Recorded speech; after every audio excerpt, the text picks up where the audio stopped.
Oggi Sant'Antonio, festa religiosa ma anche festa di popolo. A Padova nel tardo pomeriggio la processione, moltissime le persone che fin dal mattino affollano la Basilica del Santo. Per noi Luca Colombo.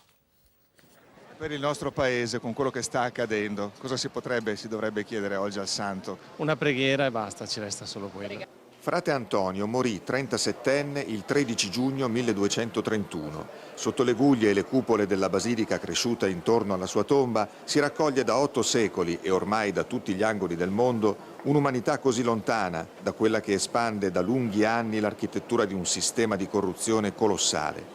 Il popolo delle grazie, dei miracoli e quell'altro dei favori, del saccheggio. È faticoso arrivare dalla Sardegna in queste condizioni. Per il santo, quello è altro.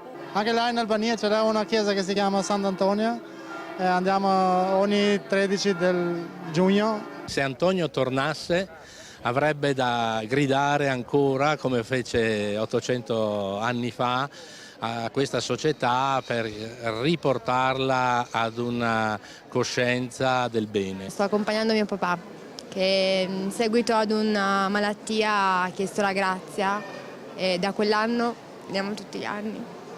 A lei come la vede? È qualcosa che ti tocca.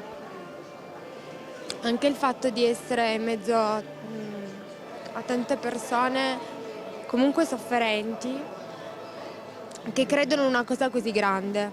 E oggi in questo ambiente dove comunque viviamo in una società dove ci sono pochissimi valori, il fatto di vedere anche tante persone giovani qua che credono ancora in qualcosa è bello.